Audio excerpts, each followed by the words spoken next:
Everyone, কেমন আছো সবাই? আশা করি সবাই খুব ভালো আছো, সুস্থ আছো। আমরাও খুব ভালো আছি। Welcome to my another new blog. এখন হচ্ছে অগস্টের প্রায় শেষের দিক, আর এখনও কিন্তু এখানে খুব গরম আছে। তো সেই জন্যই আজকে আমরা একটু ঘুরতে যাচ্ছি, এই মোটামুটি 3 দিনের জন্য।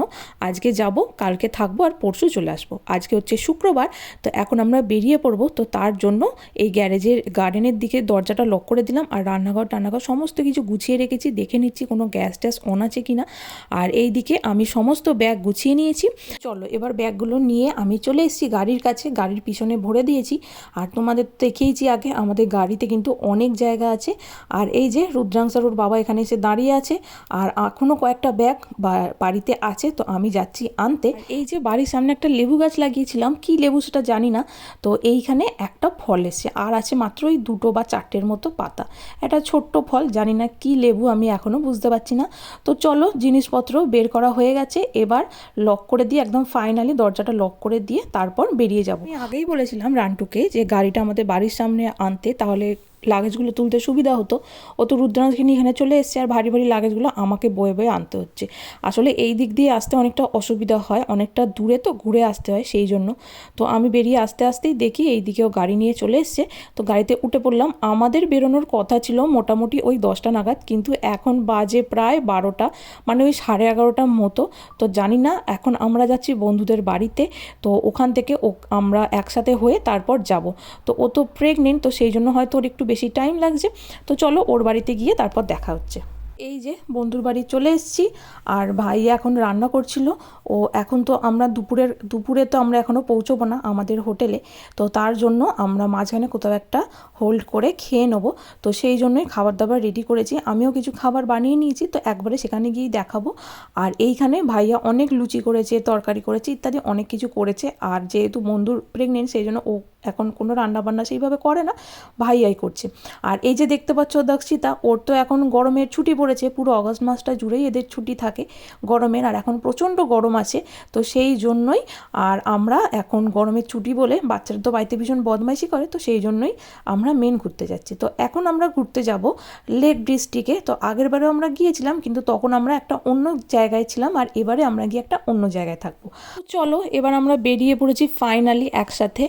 তো এইবার এখন মোটামুটি 12টা বাজে। তো এরপর আমরা মাঝখানেই খুব তাড়াতাড়ি একটা কোথাও দাঁড়িয়ে পড়বো। আর আমি যখন প্রথম রুদ্রাংশকে চাপিয়েছিলাম গাড়িতে এখন, তো তখন কিন্তু কাঁদেনি, সেই সবে চেপেছে, তো কিন্তু এখন চেপেও প্রচণ্ড কান্নাকাটি করছে, হয়তো ওর ঘুম পেয়েছে। খিদে তো এখন পাবে না, ওকে আমি ভালো করে খাইয়েই বের করেছি। তো কিছু করার নেই, আমি ওর কাছে গেলে ও আরও কান্নাকাটি করবে, ও ভাববে হয়তো আমি কোলে নেওয়ার জন্য ওর কাছে গেছি, তো সেই জন্য একদমই ওর পাশে যাওয়া যাবে না। তো আমার কিন্তু খুব কষ্ট হয়, ও কাঁদলে প্রচণ্ড মাথা ব্যথা ঝনঝন করে। আর তো এখন অনেকটা দূর আমরা চলে এসেছি, এই যে দেখতে পাচ্ছ ডান দিকে কত গরু, এইখানটা দিয়ে আসলেই কিন্তু এই এত গরু দেখা যায়। আর আমরা কিন্তু খুব একটা বেশি দূরে নেই, মোটামুটি বাড়ি থেকে 15 মিনিট মতো দূরে আছি। আর এইটা হচ্ছে ওই যে হিন্দু টেম্পল যাই সেইটারই রাস্তা।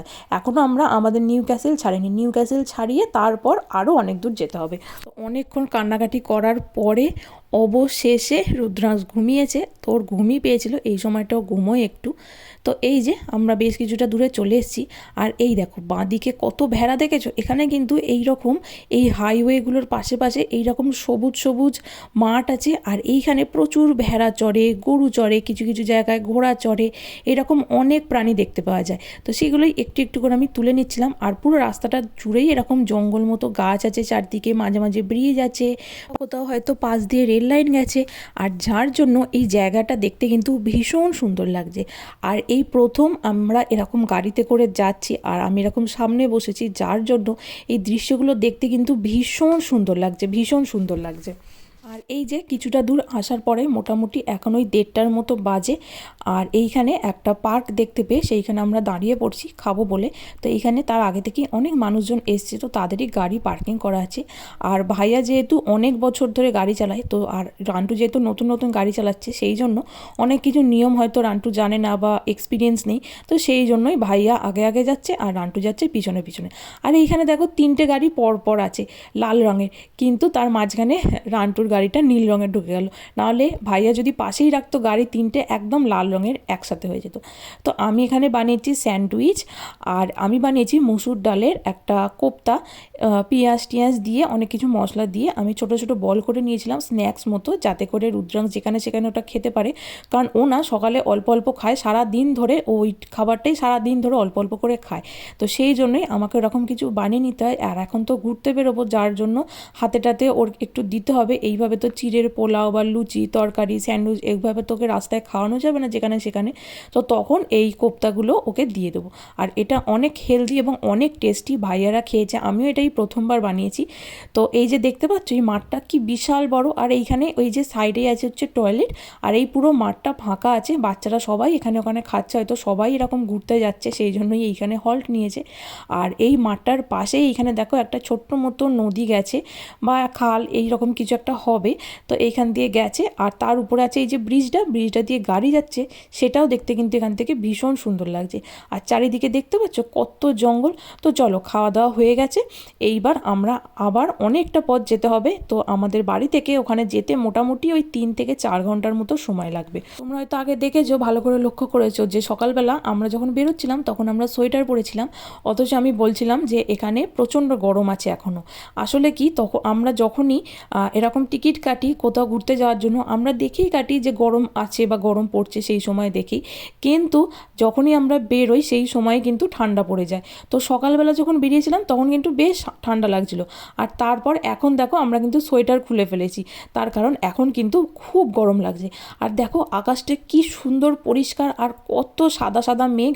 আর আমরা যেহেতু সামনের দিকে বসেছি তো সেই জন্য গরমটা আরও বেশি লাগছে, কারণ রোদটা সরাসরি আমাদের গায়ে লাগছে। তো আমি ভেবেছিলাম 3 দিন শীত পড়বে, তো সেই জন্য আমি সোয়েটার ফোয়েটার নিয়েছিলাম, শুধু সানস্ক্রিনটাই নিইনি। তো এখন মনে হচ্ছে একটু সানস্ক্রিনটাও নিয়ে নিলে ভালো হতো। তো চলো, ফাইনালি আমরা চলে এসেছি আমাদের গন্তব্যে। তো আমি তো আগেই বলেছিলাম যে আমরা কিন্তু এবারে হোটেলে থাকবো না, আমরা এবারে আছি ক্যারাভেন এয়ারবিএনবিতে। তো এইগুলো হচ্ছে দেখতে পুরো ক্যারাভেনের মতোই, কিন্তু আসলে এগুলো বাড়ি, অর্থাৎ যারা এখানে থাকেন তারাই ওনাদের বাড়িগুলোকে ভাড়া দেন, এই রকম আমরা যারা ট্যুরিস্ট যাই তাদেরকে। তো তখন সেটাকে এয়ারবিএনবি বলে। তো আমরা একটা বাড়িতেই থাকবো, আর সেখানেই 2টো রুম 3টে রুম মতো আছে। তো সেইখানেই আমরা একসাথে থাকবো এবং তার সাথে আমরা নিজেরাই রান্না করে নেবো। তো সেই জন্য স্বাতিও কিছু চাল ডাল নিয়ে নিয়েছে, তবে আমাকেও নিতে বারণ করেছিল কিছু নিতে, কারণ আমরা বাইরে থেকেও কিনে নিয়ে খেতে পারবো। আর ওরা যেহেতু ভেজিটেরিয়ান সেই জন্য ওদের লাগবেই, আর তার উপর প্রেগনেন্ট, তো অনেক কিছু হয়তো খেতে পারবে না, ভালো লাগবে না, তো সেই জন্য ও নিয়ে নিয়েছিল। আর এই যে এখন আমরা এখানে গাড়ি পার্ক করে নিয়েছি, তো এইবার চলো এর মধ্যে ঢুকে পড়ি। আর এর সামনেই কিন্তু আমাদের এই এয়ারবিএনবিটার সামনেই কিন্তু বিশাল অংশ জুড়ে বিস্তীর্ণ তৃণভূমি আছে, সবুজ সবুজ ঘাস আছে, এই যে দেখতেই পাচ্ছ কাঁচেতে। আর এই যে দেখো, আর এইখানে পাশেতেই আছে অনেক ভেড়া। তো এই যে দেখতে পাচ্ছ লাইন দিয়ে কি সুন্দর বাড়িগুলো, আর ডান দিকে আছে জঙ্গল, বড় বড় লম্বা লম্বা পাইন গাছের, আর সামনে আছে বিস্তীর্ণ অঞ্চল জুড়ে সবুজ রঙের ক্ষেত, আর সেখানে সাদা সাদা ভেড়া চড়ছে, আর উপরে আছে সাদা রঙের মেঘে ঢাকা নীল রঙের আকাশ। আর কি সে সুন্দর লাগছে এইখানটা, তোমরা না দেখলে বিশ্বাস করতে পারবে না। আর এইবার আমরা ঢুকে পড়ছি আমাদের ঘরে। আর এই যে দেখতেই পাচ্ছ এইখানে একটা ডাইনিং টেবিল বলতে পারো, বা বসে গল্প করার জন্য বলতে পারো, একটা টেবিল আছে, অনেক চেয়ার আছে, একটা ফ্রিজ আছে, একটা ছোট্ট ওয়ার্ড্রোব আছে। এইখানে বাইরে বসার জন্য কিন্তু ব্যালকনিতে অনেক সুন্দর ব্যবস্থা আছে। আর এইখানে আমাদের রুমের মধ্যেই আমরা ঢুকেই আগে ওরা বাইরে গিয়ে ছবি তুলছে, আমিও অনেক ছবি তুলে নিয়েছি। তো এখন এই আমাদের বাড়িটা ঘুরিয়ে ঘুরিয়ে দেখাচ্ছে। তো এখানে আছে সোফা, এইখানে আছে অনেক বড় বড় ঝাড়বাতি, এইখানে হচ্ছে এই যে সিলিংটা, আর এইখানে আছে হচ্ছে রান্নাঘর। তো এইখানে তো আগেও তোমাদের বলেছি যখন লন্ডন গেছিলাম, যে এইখানে কিন্তু যে এয়ারবিএনবিগুলো হয় সেইখানে সমস্ত কিছুই দেওয়া থাকে নিজেদের বাড়ির মতো, এই মানে ওয়াশিং মেশিন, ফ্রিজ, সমস্ত হাঁড়ি, কড়া, খুন্তি, হাতা, চামচ, প্লেট, সমস্ত কিছু দেওয়া থাকে। তো আমি খালি খুলে খুলে দেখে নিচ্ছি যে কোথায় কি রাখা আছে। তো প্রথমেই ছিল চামচ, তারপরে আরও অনেক কিছু ছিল সমস্ত ড্রয়ারে, আর এই দিকগুলোতেই আছে সমস্ত কিছু বাসন কোসন। আর এইখানে কিন্তু বাসন মাজার ডিশওয়াশারও আছে। তো আমাদের ডিশওয়াশার যেহেতু নেই, আমি জানি না কীভাবে চালাতে হয়, ভাইয়াদের আছে, তো ভাইয়া বলেছে রাতে সমস্ত বাসন মেজে নেবে ডিশওয়াশারে দিয়ে, তো ভালোই হলো। আর এইখানে অনেক চা পাতা টাতা আছে, তো ভাইয়া চা পাতা এবং কফি আনতে ভুলে গেছিলো, আমাকে বললে আমি কিন্তু ঠিক মনে করে নিয়ে আসতাম, আমরা যেহেতু খাই না সেই জন্য আমি আনিনি। তো এখন ভাইয়া দেখে বলছে ভুলে গেছিলো। তো যাই হোক, এখানে আছে, সেটাতেই কাজ চলে যাবে। তো চলো এবার রুমের মধ্যে গিয়ে তোমাদের রুমটা দেখাই। তো এইখানে একটা সরু মতো গলি, সেখান দিয়ে ঢুকেই বাঁদিকে আছে বাথটব সমেত একটা টয়লেট বা বাথরুম। আর এরপর ডান দিকে আছে একটা ছোট্ট মতো রুম, সেটাতে ভাবছি দক্ষিতা থাকবে। আর এই যে এই রুমটা, এইখানে কিন্তু আবার দুখানা বেড আছে, আর একটা আছে ছোট্ট মতো ওয়ার্ড্রপ, আর একটা জানলা, একটা টেবিল, আর দুটো বেডেরই কিন্তু ডিজাইন বা রং ভীষণ সুন্দর। আর সেটার সাথেই ম্যাচ করে এই বেডটারও কভার সেম টু সেম। আর এই রুমটা একটু বড়, তো এইটাতে ভাইয়ারা থাকবে। আর এইখানে আছে ওয়ার্ড্রপ, তো এর ড্রয়ারগুলোও পুরো ফাঁকা, তাও খুলে খুলে দেখে নিলাম কি আছে না আছে। আর এর পাশের রুমটায় আমরা থাকবো, সেইটাতে আছে হচ্ছে একটা ছোট্ট মতো বাথরুম, তবে এটাতে বাথটব নেই, এটাতে আছে শাওয়ার। ও এইটারও কভার কিন্তু সেম টু সেম, মানে এইখানে যে 4টে বেড আছে 4টে বেডেরই কিন্তু কভার সেম টু সেম। তো এটাও কিন্তু ভীষণ সুন্দর দেখতে। আর বাথটবে তো আমি চান করতে পারবো না, কারণ ওখানে চান করতে গেলে অনেকটা টাইম লাগবে, তো সেই জন্য আমি ভাবছি এই বাথরুমটাতেই চান করে নেবো। আর এই রুমটা এই জন্যই নিয়েছি, তার কারণ রুমের সাথেই বাথরুমটা আছে, আর রুদ্রাংশেরও দরকার হয় চান করার জন্য, টয়লেট পটি এসব করার জন্য, তো সেই জন্য এটাই আমরা নিয়েছি। তো চলো এবার বাইরে যাই, গিয়ে একটু বসি, গল্প করি, তারপর ভাববো কোথাও ঘুরতে যাব কি না। তো এইখানে একটা বড় মতো ফাইল ছিল, তো সেইটাই খুলে দেখছি সেখানে কি কি আছে। তো এইখানে আমাদের আগে যারা ট্যুরিস্ট এখানে থেকে গেছেন, তো তারা বিভিন্ন রিভিউ দিয়ে গেছেন, বা তারা কোথাও থেকে খাবার অর্ডার করলে বা কোথাও ঘুরতে গেলে সেই সমস্ত কিছু রেখে গেছেন। তো সেইখান থেকেই দেখছি এইখানে একটা ইন্ডিয়ান রেস্টুরেন্ট আছে কাছাকাছি কোথাও। তো ভাবছি যদি ইন্ডিয়ান খাবার খাওয়ার ইচ্ছা হয় তাহলে যেন এইখান থেকে অর্ডার দিয়ে দেয়। তো এই যে অনেক জায়গার নাম্বার দেওয়া আছে, হসপিটাল ইত্যাদির নাম্বার দেওয়া আছে, তো সেইগুলোই আমি দেখে নিচ্ছিলাম একটু উল্টে উল্টে। তো ইন্ডিয়ান রেস্টুরেন্টে একটু ভাইয়াকে দেখাতে হবে, যদি ওনার ঠিক মনে হয় তাহলে এখান থেকে খাবার অর্ডার করলেও হয়। তো আজকে আমরা ঠিক করেছি কোথাও ঘুরতে যাব না, কারণ অনেকটা বেলা হয়ে গেছে বাড়ি আসতে আসতে। তো আজকে রেস্ট নেবো।